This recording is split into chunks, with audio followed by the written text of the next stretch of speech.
The broadcast is now starting. All attendees are in listen-only mode. Morning, everyone. This is Dinesh from WSI ALM, and this is the 18th of November, Tuesday. Welcoming you to another edition of our LaunchPad Webinar series. We had our first snowfall, a real snowstorm of the season, I guess the first one of a lot of many to come, so meant for some pretty interesting driving on the roads yesterday. But hey, we're Canadians, we're used to it, right? I'd like to also welcome Armando Alas, our VP of Accounts, on board, joining me on this LaunchPad webinar. Good morning, everybody. Definitely look forward to an exciting LaunchPad. I guess we're not the only ones getting snow. I know that last week Minnesota got some really heavy snow, so we're into the winter time. So the long winter's right here. and I think, you know what, we got to kind of start every time we talk about the weather, so maybe we'll bring some sports news for everybody next week. Yeah, that's right. I think the weather is going to be a little depressing for the next 3 or 4 months, right? Some better things to talk about. But once again, wanted to welcome you to today's LaunchPad webinar. We have a really exciting case study lined up, and I'm going to get Armando, drum rolls for Armando, and let Armando handle the case study. It is actually our first adaptive SEO case study that we are essentially going to be talking about today. I know that there's been a lot of talk at the convention and outside of the convention about what adaptive SEO is, how does it benefit clients, and we have a few different campaigns with different ICs that are ongoing. And Armando's got one pretty solid adaptive SEO case study lined up today that he's going to be sharing with you on as far as the results are concerned. And then as to the consortium level, we're also working with our different subcommittees on making adaptive SEO a very strong value proposition for UDICs. And there's going to be a lot of communication that's coming out to you in the next a few weeks and months to help you position adaptive SEO correctly to your clients and your prospects. So that you can either upgrade some of your existing SEO clients into adaptive SEO packages, or you can start pitching ASEO packages to your prospects that you have. And just to give you an idea, we've been helping some ICs pitch adaptive SEO frontline to some of their prospects, and the result and the response has been fantastic. It's been tremendous. So it's all about positioning adaptive SEO correctly to the target audience, to our prospects. And you can get some pretty good results because it just elevates you totally above the rest of the SEO field, because nobody has something like adaptive SEO out there. It's quite powerful. So, so Armando's going to be talking about this case study, and if you need more information, please get in touch with us as usual. I'm going to kick things off with the latest news and articles that are making headlines in the digital marketing industry that you should be aware of. So I'm going to be kicking things off with that, and then of course, we'll go into our regular Q&A session. All right, so the first news item of the day was an interesting conversation that Clark Buckner, he's one of the executives at one of the leading SEO agencies in North America, he was discussing the impact of SEO and SSL. So as you all know, that there's been a lot of discussion with sites going secure, sites using secure URLs, and Google using SSL as a ranking factor when they're looking at websites, right? So when this change happened about 2 or 3 months back, there was a big issue, well, I wouldn't say an issue, but there was a big noise about quickly changing your URL from a non-secure version, HTTP, into a secure URL, HTTPS. There was a lot of discussion on this. And a lot of companies decided to do this change without really thinking the change through, and that actually resulted in a loss in organic traffic to their website. So Clark Buckner from search engine LEN had a conversation with John Henshaw from Raven Tools. Raven's, again, a company kind of like Moz. They have their own tool set, pretty good tool set they have. And the advantage of speaking with people like John is the fact that they have access to a lot of accounts, because there's a lot of websites that are using Raven Tools. So they can look at their own in their tool set and look at all the sites that are using their tools and give some pretty good insight into some of the data and the analytics that they're seeing. So in his conversation with Clark, what John had mentioned was that, look, the switch from HTTP to HTTPS might give you a small bit of a boost as far as the ranking signals are concerned, but it's one of many things that Google's looking at. It's not a major ranking factor. It's kind of like, you know, what's your average load time on your site or your page, your home page? What's your bounce rate? So don't really focus your entire strategy or your efforts around this whole switch of a non-secure to a secure URL. Of course, in the bigger scheme of things, it is important, and depending on what stage you're at. So if you're launching a website, a new website for a prospect, then it's better to go the secure route straight off the bat. Google's going to like that because they do want the internet to go into the whole secure URL side of things. However, if you're an existing site and you have a lot of pages and it's a pretty complicated, complex site that you have, when you're doing the switch from HTTP to HTTPS, be very careful because there's a lot of variables that you have to consider. And a lot of the times the companies that have not considered all these variables are the ones that are now facing this challenge where they migrated over to HTTPS, and that migration has actually resulted in a loss of SEO traffic. And some of the issues that you have to consider when you're doing this switch from a non-secure to a secure site URL is the fact that Google considers non-secure and secure sites as two different versions of your website. So if you don't do the proper redirects, then Google's going to look at two sites as duplicates, one the non-secure version and the secure version. And that's a big issue. Duplicates are a big issue for Google. So you might get penalized, you might lose your rankings, something to consider. Make sure that you properly redirect the sites once you make them secure, because if you don't redirect your non-secure URLs to their corresponding secure URLs, then what's going to happen is that slowly but steadily Google's going to start de-indexing your non-secure website, and you're going to lose all this traffic that and your rankings that you had in the non-secure side of things. So again, it's very important to make sure that you handle the redirects and you do the redirects properly. Okay. The other side is, as I've already touched base on to a certain extent, is the whole de-indexing component, right? So when you're doing this transition from HTTP to HTTPS, Google's going to start de-indexing your non-secure pages, and then they're going to start giving more importance and weightage to your secure pages. Again, it might lead to a little bit of a loss of traffic during the stage that this whole transition is taking place. So again, be very careful when you're deploying this tactic. Don't go crazy. Don't utilize the client's marketing spends and limited marketing resources and budgets on doing this on this change when there's probably other priority items that you should be focusing on that can get a more tangible benefit in a return for a client, right?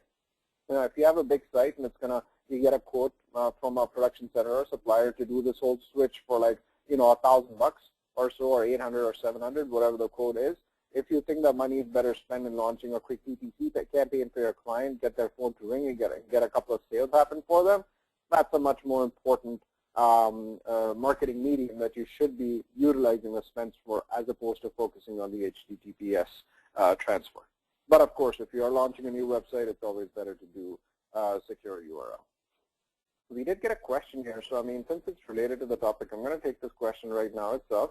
So the question is, give me 1 second, I'm just going to undock the question pane here. Mark has a question: should all new sites be secure, or is this only needed for e-commerce? So the industry buzz, Mark, is that if you're launching a new website, it's preferred to launch it in a secure domain. Just because Google's focusing on moving everything to secure, they have now included the HTTPS URLs as a ranking signal, as a ranking factor, even though it's not that important. But if you are launching a new website, it's advisable to launch sites as secure URLs. It is a little expensive. You have to buy like a security certificate, but it's a one-time activity, and it's suggested to launch sites with secure URLs going forward, not just e-commerce. Right? Okay, so moving on, our second news of the week was something interesting that Google's done as far as their local search carousel is concerned. Now, you might remember, if you typed in any sort of like local queries in Google, so let's say if you're looking for a hotel, or you're looking for a restaurant, you're looking for like, sightseeing in New York or sightseeing in Toronto, you would see this carousel that was coming in at the top that would show you all the different areas or places that would be of interest. Let's see if this carousel is coming in live for us right now. So I'm just going to go here real quick on our screen. I'm going to go to google.com and let's say type in sightseeing places to visit New York. Let's do that. Right. So as you can see, I'm still getting the carousel over here. So there's a change that Google's done where you can no longer see this carousel that's coming up. Okay. And like right now, if I click on the Empire State Building, then it pulls up this this knowledge graph on the right-hand side. So if I scroll down, you'll get more information about the Empire State Building, the address, and some important information that's being pulled from Wikipedia, which constitutes the Google knowledge graph, right? So this is basically what's happening right now. So Google's made an update where, as opposed to, and this is in particular for hotels, right? So let's type in hotels in New York. Let's see what comes up for hotels in New York.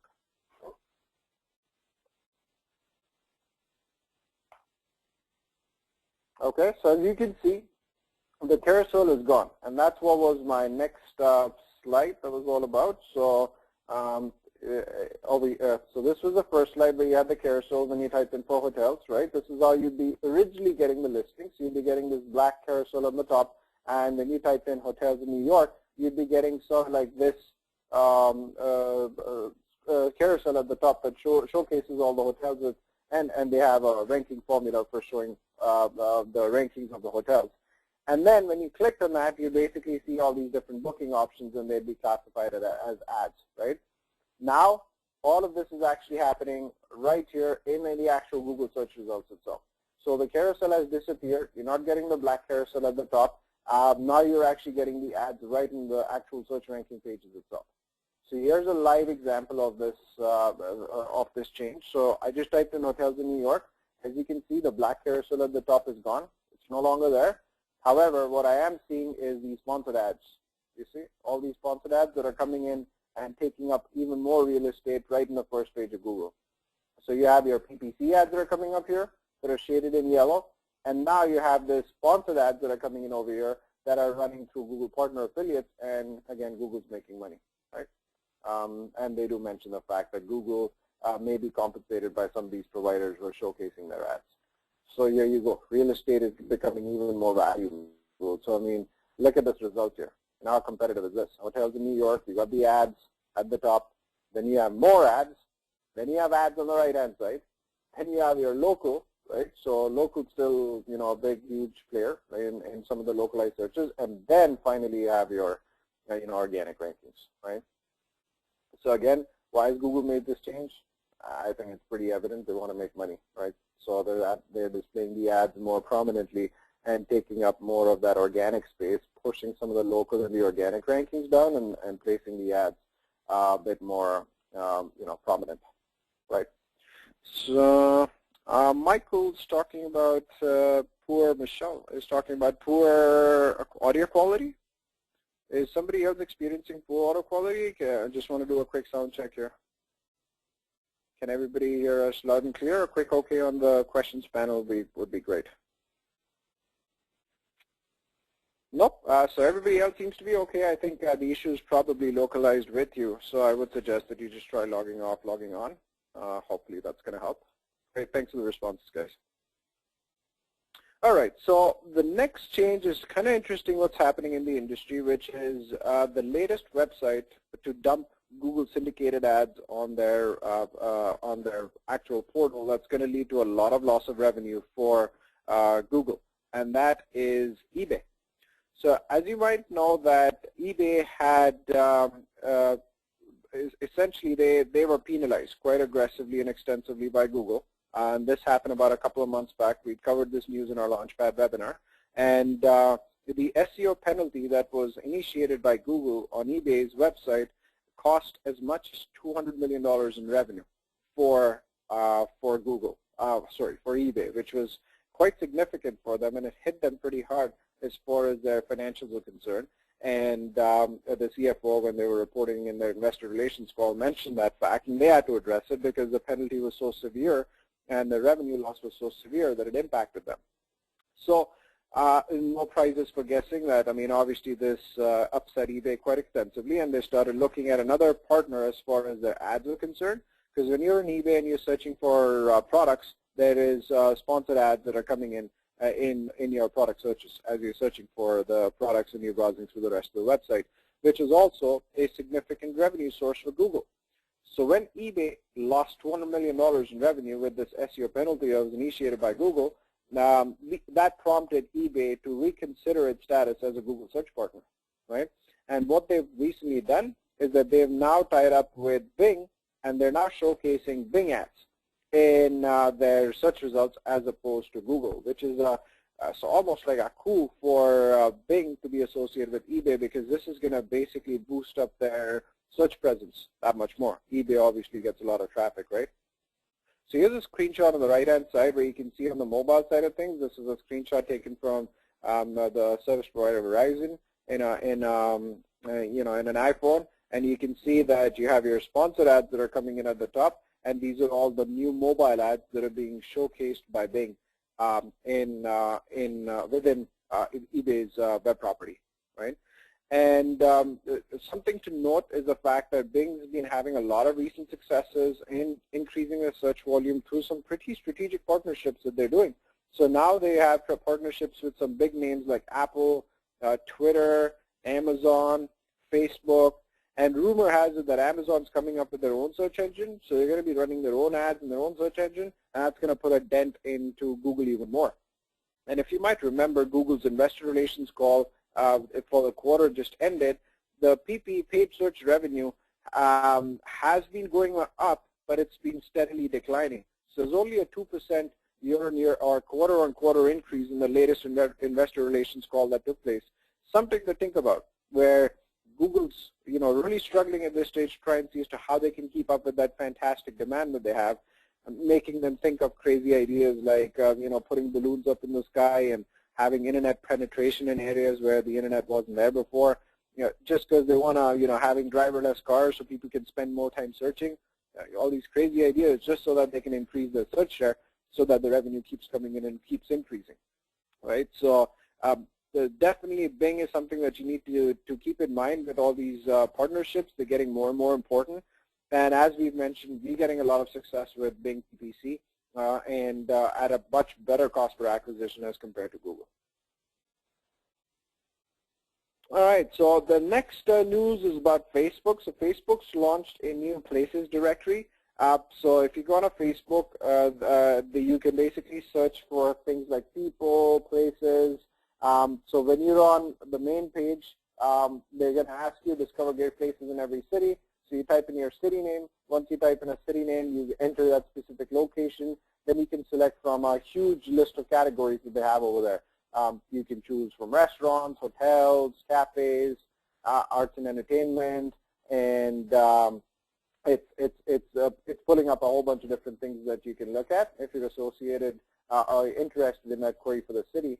And the way that the categories are yielding the results are based on a couple of factors: the ratings and any association that the user has with that particular place, right? So Facebook's kind of crawling your profile and seeing any association with a particular place or an area or an establishment, and then they're giving that a ranking boost in the new places directory.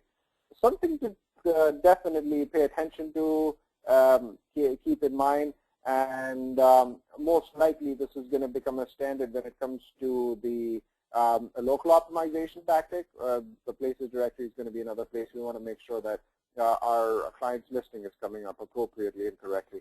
So an interesting move by Facebook into the local area, the local scene there. So the other news item was something to do with AdWords. So earlier on, when you run a campaign in AdWords, and if you were on your cell phone, you'd probably be seeing only one location. Let's say you're looking for a store that's close to your location. Google would probably show you only one store that's probably the closest to where you're at based on your GPS in your phone, right? And now what AdWords has done is that they've increased the amount of choice for you. So they're now showing you up to 3 locations in the Google mobile search ads. So if you do have a localized search that you do, you're looking for a particular location or a particular store, and there's multiple stores associated with that search, they're now going to show you up to 3 locations as opposed to just 1, which is great because it's a lot more opportunity to optimize franchises especially, and optimize the franchise locations appropriately, and then Google's obviously going to do its work and crawl these locations and these addresses and show up to 3 that might be the closest to the user at any point in time, which is going to again increase searches for those store locators, right? All right, so the next news item that we want to focus on is a fantastic list that's been compiled and showcased on Search Engine Journal, which essentially talks about 100 tactics that you can utilize for a business that's starting out. In this case, you had this user, this particular company that started off with an app, a mobile app, and they wanted to get some immediate traction, some immediate traffic for this mobile app. So this company compiled a list of, they did a lot of tactics. They probably utilized more than 100 tactics, but they've classified everything into these 100 tactics that they utilized quite successfully so as to generate immediate traction and traffic for this new app that they launched. Now, they talk about an app, but I mean, this tactic can easily be also replicated to a certain extent for new websites or areas where you want to get some immediate traction, some immediate traffic. Obviously, I mean, it's hard work. Some of the tactics are quite labor intensive, but the fact of the matter is that they're doable, right? So Justin basically launched a software as a service product and a SaaS product after 4 months of planning and design, and he spent a lot of time reading a lot of information from the likes of Ryan Holiday, Andrew Chen, Sean Ellis. And if you haven't read Ryan Holiday, I would really suggest you get one of his most popular books, Ryan Holiday's books, which is to do with how the industry is being manipulated. And Ryan Holiday is a media guy who's basically spent a lot of his time in the media industry, in the digital marketing industry, and he talks about how easily you can manipulate bloggers and blogs and and make a story popular, right? So very interesting read as far as his book is concerned, right? So I'd suggest you definitely take a look at Ryan Holiday's book. But basically, so what Justin's done is great. We launched this SaaS product and we tried a whole bunch of different things.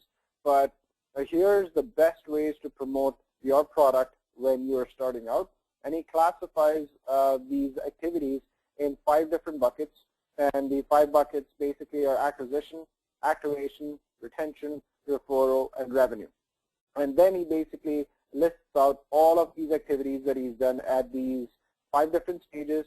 Some great ideas. I mean, you might not want to, not every tactic's going to apply for every client, but there's some pretty good ideas that can spark some creativity for your own customers, for your own clients to be utilized here, right?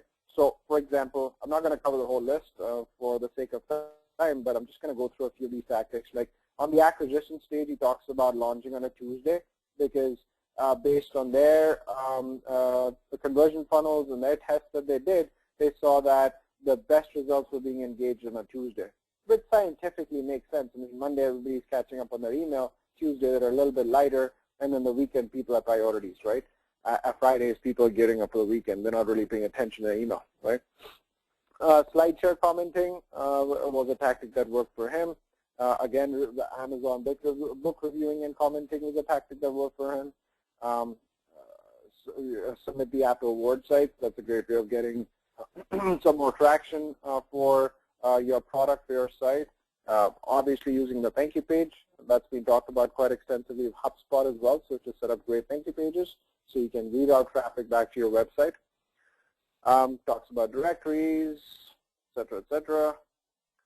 So the next phase that he talks about, I'm just going to jump into the next phase here.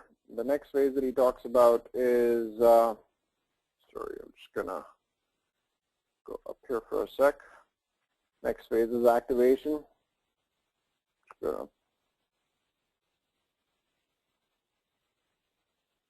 Well, I guess he hasn't really split up the activities here, but so let's just go through these. I mean, there's Fiverr promotion. I would not recommend Fiverr that extensively. I mean, the work can be quite shoddy and pretty shady, so be careful when utilizing that.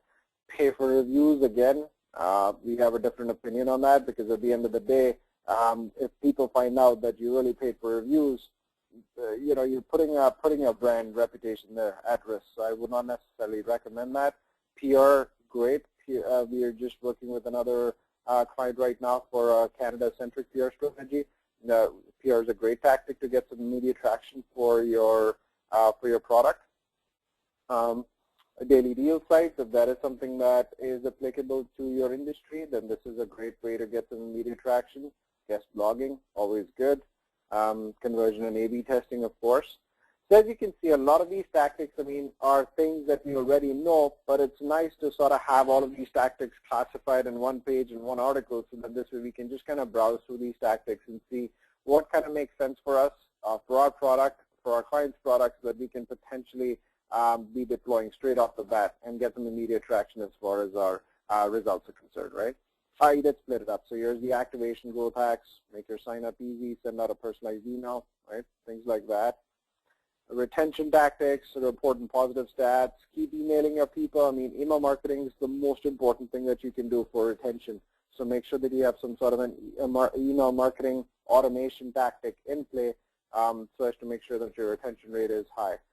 Customer thank you cards, user exclusives, expiration notices, very important, so that this way they update your credit card and not wait for a decline to happen. So be proactive with regards to credit card declines.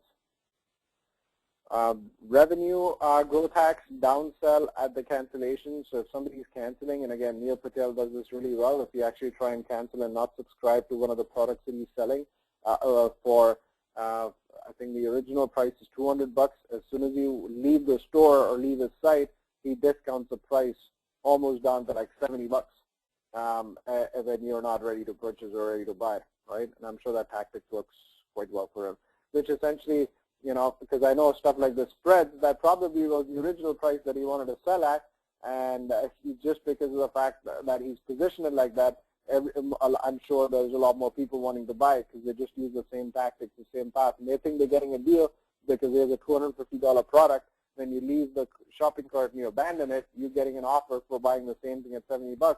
You think you're getting a deal. That's probably what his tactic is all along. Think that you're getting a deal, right? Exit survey is very important, so as to try and get visitors an insight into what is it that they're looking for, and annual payments. Big proponent of annual payments. You want to get the money up front, and this is true even for like your regular SEO, PPC campaigns. Even if you have to discount the fee by 5 or 10%, cash is king, right? So try and get as much of the cash up front as you can from your clients and your customers. Helps your cash flow in your business, right? And that's at the end of the day, that's very important. Right? So the annual payment option, even if you have to give them some discounts, is an important tactic that you can utilize. Again, just wanted to summarize a great article that talks about how you can get some immediate traction for any website that's launching new. In this case, this was an app, a SaaS product that this client had launched, and utilize these different tactics so as to get some traction for them. Excuse me. All right, so the next article that we wanted to showcase was to performing a local SEO audit. It's a great article. It was posted on Moz, and it was quickly promoted to the Moz main blog just because of the great content that this article showcased, right? Again, there's a lot of detail as far as this article is concerned. Casey's done a great job, and he's put this whole information piece together. I'm not going to spend a lot of time on this, but the link's right here. It's in our presentation slide deck, moz.com/blog/ultimate local SEO audit. And I'm just going to scan through this article. So basically, Casey breaks down the audit into 8 different aspects, important aspects to make sure that your local SEO is down, packed, and covered. The first aspect is your Google My Business page, one of the most important pages that you want to make sure is optimized correctly, properly. Google's made this change. It's not Places anymore. It's now Google My Business. It's a separate console that they've launched. So the first stage is all about that audit. He talks about the second stage where you do a website and a landing page audit. You then move on to a citation analysis, where he talks about the NAP consistency and making sure that all your main citations are covered and you have a presence in all of the main citations. He talks about an organic link or a potential penalty analysis. So if you're appearing in Maps, but you're not appearing on Google Local, there's an issue. You're probably being penalized for something that you're doing on the local site if you're appearing on Maps, right? That's how you kind of analyze, assess penalties, and he talks about that in this article. Review your analysis is the 5th step. Do a social analysis as the 6th step. Do a competitor analysis of the 7th step. You want to see what your competitors are doing, where they're ranking for. And then, of course, you have to have an ongoing strategy for your local SEO as well, especially when it comes to focusing on content, localized content, optimized content, right? So here's, I'm just going to skim through this article. As you can see, he's broken everything down very granularly and talks about all these different steps and stages that you should be looking at. Spent a lot of time on this. So I would suggest that you take your time, read through this. It's really good, like a very good informative piece. Might be you know, a little too technical for some of the ICs because this is exactly what you use the suppliers for, right, to make sure that we take care of things like this. But again, it's always good knowledge to have, right? So we've definitely circulated this internally to our team, make sure all the information is absorbed and digested in our regular processes that we follow for our local SEO campaigns or local SEO work that we do. All right, so at this stage, I'm going to pass it on to Armando. Armando, as I mentioned to you, has this exciting adaptive SEO case study that is lined up for today. Armando, take it away. Thank you, Manish. Excellent. So I wanted to share one of our actually live adaptive SEO case studies that we've been working on since probably July of this year. Yeah, around July of 2014, probably about beginning or middle of July. And basically, it's a Canadian company with one of our ICs here in Canada. The name of the company is MI Safety. And basically what they do is it's a safety training company. And they sell online courses and safety training equipment online. Pretty much the goal of this company is to get as many professionals within the field or within the training field, the safety and training field to sign up for all these specific courses that they have. And they also sell equipment online. And in reality, what they want to do is they want to fill up their rooms because they also have 2 locations, one in Edmonton and one in Devon, which is a smaller city in Calgary. So, in Alberta, the province of Alberta in Canada. So basically we've been working with this IC for the past 4 months, and I wanted to share with you a little bit about some of the things that we've experienced with adaptive SEO. And as a matter of fact, my goal is that probably within another 4 months or at the 6-month point, I will bring back more results. I want to kind of see the progression of this specific website and as a case study. So therefore, you can always use it in your presentations in adaptive SEO. Now, what the client wanted was to increase brand visibility in the 2 cities. They did some previous SEO work. If I recall, it wasn't really through the IC, but mainly the client had a bit of experience doing some SEO.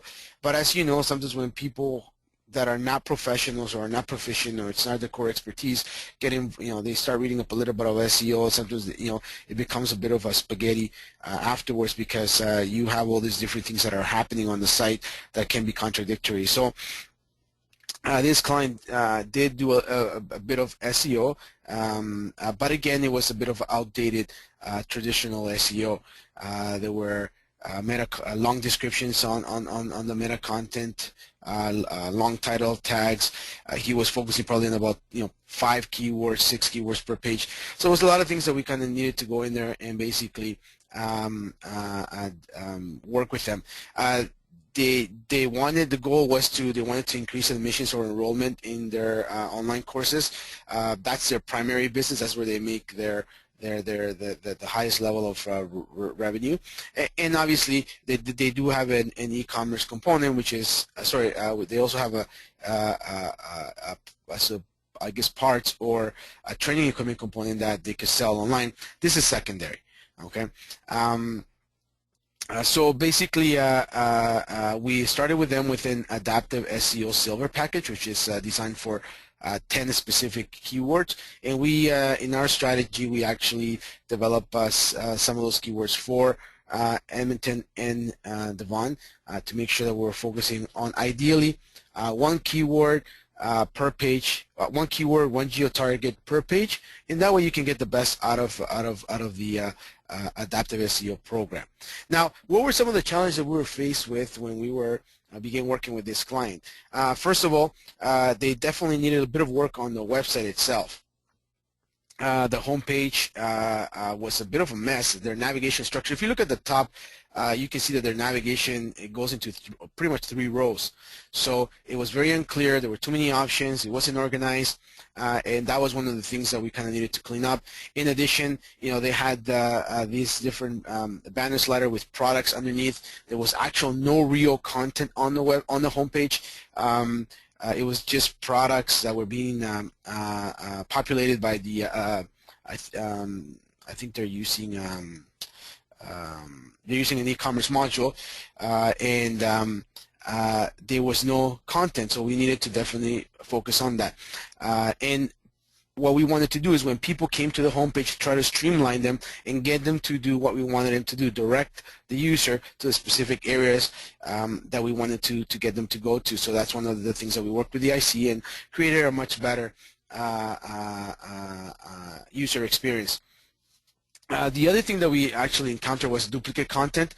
The client, because he had done a little bit of his own SEO work, he had obviously unknowing to him created duplicate content on the site where he had copied the same content in the Devon locations for Edmonton. So we definitely needed to do a bit of cleanup there. Also Google Plus, there was a little bit of or my Google My Business now. There was a bit of a cleanup to do in the specific locations because they were not optimized, and it was a bit challenging trying to get access to them. We had to claim them, and that took a little bit of time. So definitely we did experience quite a bit of challenges from the get-go.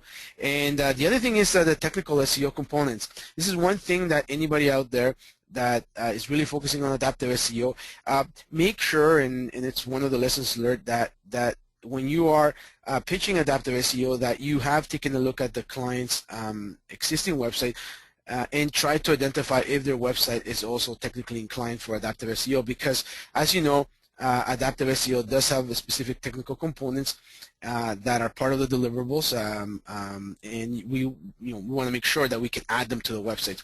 In some scenarios, for example, you may not be able to add an open graph tag because the technology doesn't allow it.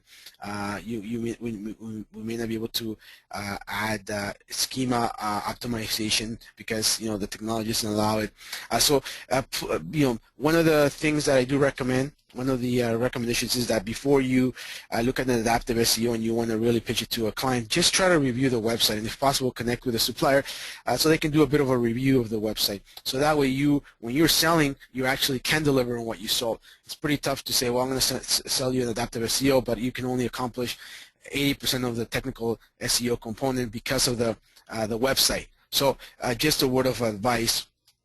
The other thing that you want to make sure is that they have a blog, right? Because without a blog, how are you going to manage the content? How are you going to develop that important part of the adaptive SEO pyramid, which is the content marketing and the publishing? So it is very important. We still get sites from ICs and their clients that they want us to add articles, blogs, or posts as web pages, and I can tell you that it can be done. But the likelihood, that's like a short-term Band-Aid solution. The likelihood that you hit a ceiling in the performance will be probably within the first 3 to 4 months, and then you're stuck. And the reason is because Google prefers that websites do have a blog, and specifically a WordPress blog, just because Google bots can read WordPress blogs easier, and they're very SEO friendly, right? So very important. These are components that that are part of your qualification of an adaptive SEO client. So in this case, obviously the IC had connected with us prior, but again, you can't really understand what's going on until you get under the hood of the car, right, so to speak. So you don't really know until you get to the back end of this website and start seeing what's happening, right? So there was a bit of cleanup to do.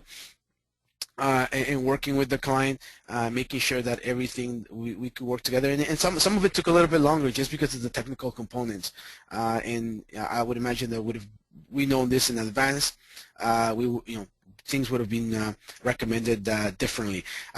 But again, we were able to work with the IC and the client to make changes to the website, and the website looks much better today than probably 4 or 5 months ago, the way it was set up. So you can kind of take a look at it when you go to My Safety. I try to show 2 screenshots. The top one is really how they were designed. They didn't even have any content. It was really a little bit messy. Three bar navigation, and we cleaned that to a 1 bar navigation focusing on specific areas. So that was part of it. If you don't mind, Manisha, I'm going to come back to the lessons learned, but if you don't mind going to the next slide, if you can help me with that. Excellent. Okay, so here is, sorry, it's not a local SEO, adaptive SEO. I forgot to change the title here in this slide. If you look at some of the results, top level results, we are in the 4th month of the campaign. So I always tell clients, do not expect, the world in 4 months. Yes, we're going to focus on quick wins for you. We're going to look at things in order to make sure that we can win the confidence of the client. But even as you look at this example of 4 months, what I want to share with you is a couple of realities about SEO and adaptive SEO. Obviously, with adaptive SEO, you can definitely, because the level of investment is higher, right, you can definitely expect better results. Number one result is that in 4 months, we had a growth spurt of 18.7, so in reality, 19% increase in organic search traffic. When we talk about organic search traffic, we're talking about when you combine Google, Yahoo, and Bing traffic, and that in 4 months equated to about 1,100 sessions, an increase of 1,100 sessions in the past 4 months. Again, one thing to consider here is the more you invest on any marketing initiative, obviously the results should be as equally as increasing. So we can't really compare this to one of our other packages where we're putting less efforts into it. So here you can tell that obviously putting more money into advertising or marketing, in this case SEO, you're going to get higher results. It should be expected. Number 2, Google Organic grew at 20.57%. Now I'm comparing this to the 4 previous months. Unfortunately, I wasn't able to compare it to the year before just because of the time that we have, but that's one area that we'll be focusing on comparing to last year.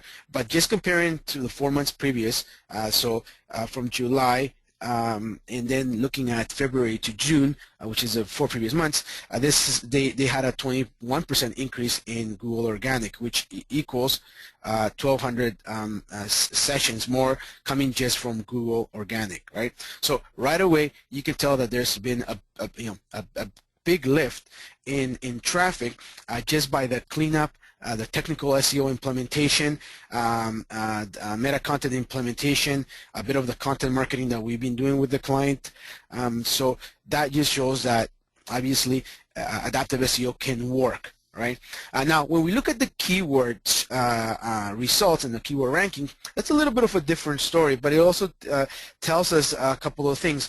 Number one, because you're doing adaptive SEO, do not expect to be ranking number 1 right away. I mean, we preach it. I know that ICs preach it, but I don't know if sometimes they believe it, because we start a project with any type of SEO, and we're in the 2nd or 3rd month, and by the end of the 2nd month or 3rd month, they're already asking, okay, how come we're not in number 1? How come we're not doing this?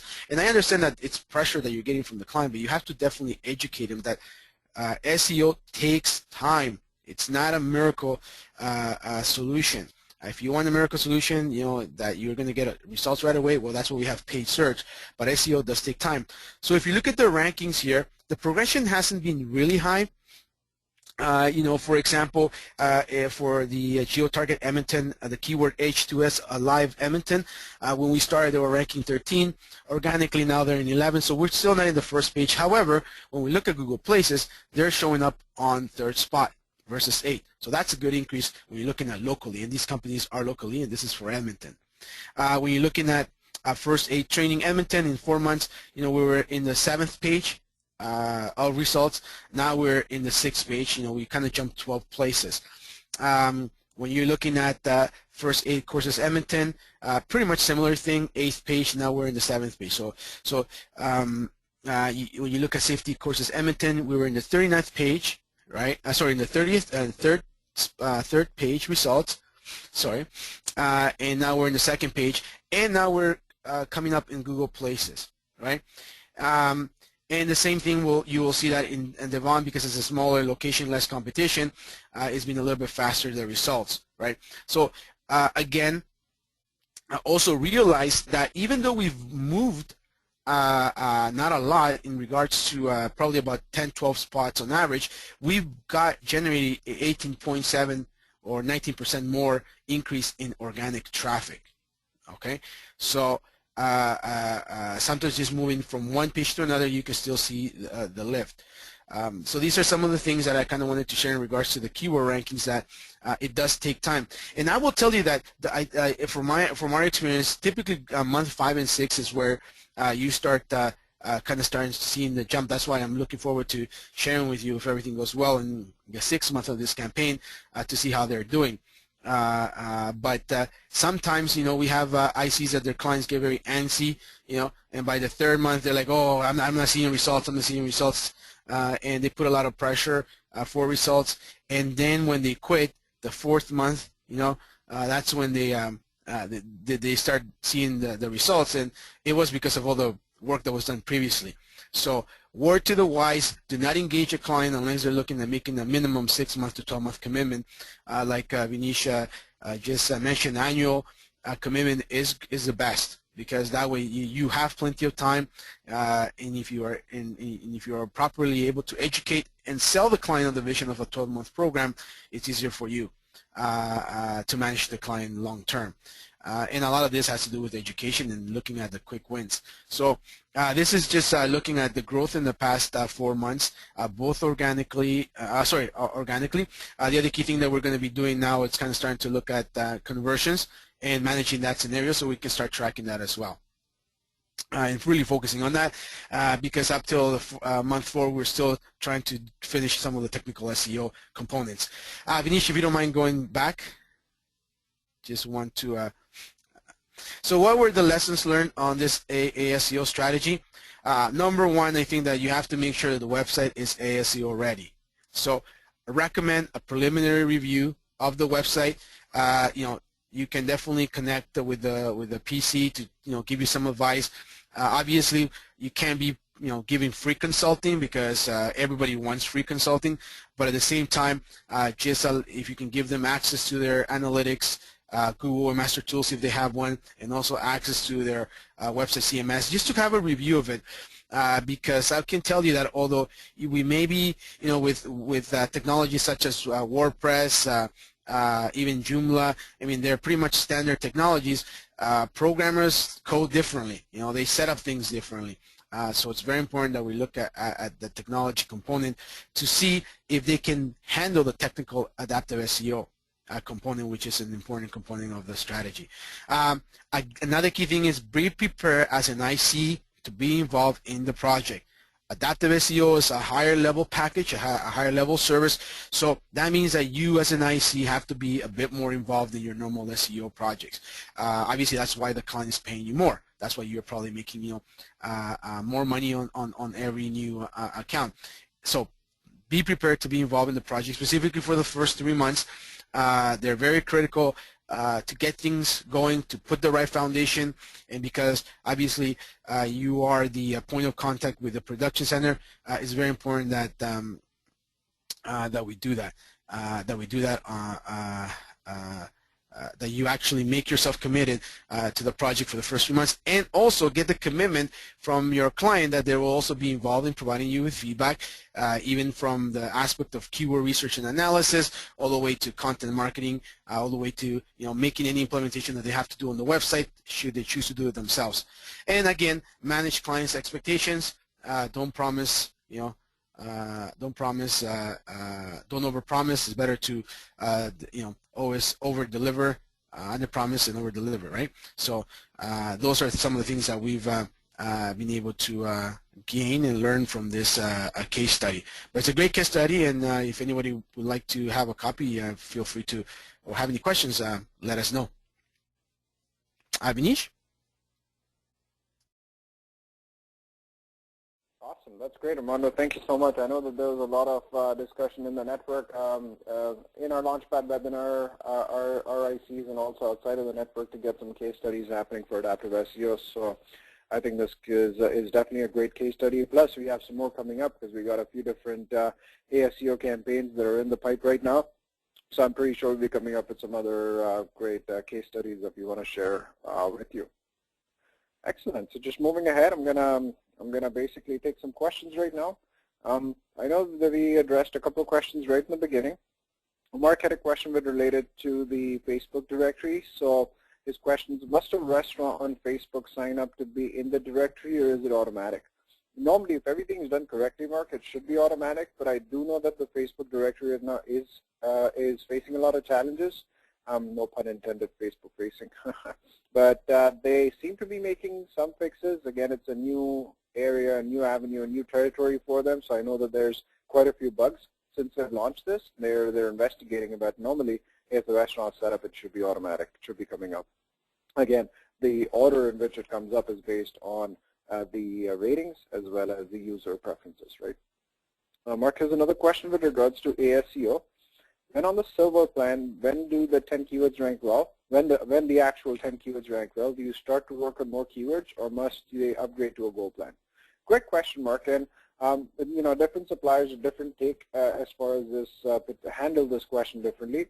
In our instance, as long as the keywords that we've gotten the rankings for in the top 3 are not that competitive, we can swap them and go after some other keywords and put these keywords sort of like in an observation mode, where we'll still be reporting on these keywords on a monthly basis, and that's something that you can request your account executive when you are having your monthly meetings and your monthly reviews with your account executive. You can always take some keywords out that are ranking well, dump them in sort of like an observation mode, so they're still a part of the report that comes to you every month, but are not being actively worked on, and then we go after some newer keywords that we want to try and rank for. If we do see that these keywords that we've got the rankings for kind of slipping in terms of the rankings, then we can, you know, push them back in and focus on them again. But short answer to your question, yes, we can swap keywords that are ranking well without actually having you to upgrade the plan and go after some newer keywords, as long as the core number of keywords is that number 10 at any point in time, depending on what the plan is, right? Mike had a question on, he actually had a comment. The case study for MI safety would be a big help with some of the local customers if you can share it. Absolutely, Mike. So we'd be translating this case study out to Amalia as well as all our sales contacts that are directly in communication with the ICs. So please request them to send across a copy of this case study, and this will definitely be sent out to you. Great. I think that's all the questions that we have for now, and I'm glad we did really good on time. So once again, thanks everybody for joining us today, and we look forward to seeing you next week, bright and early, 11 o'clock Eastern. And a copy of this LaunchPad webinar is going to be uploaded in our YouTube channel, which is youtube.com/WSI ALM. Thank you so much, everyone. Have a great week.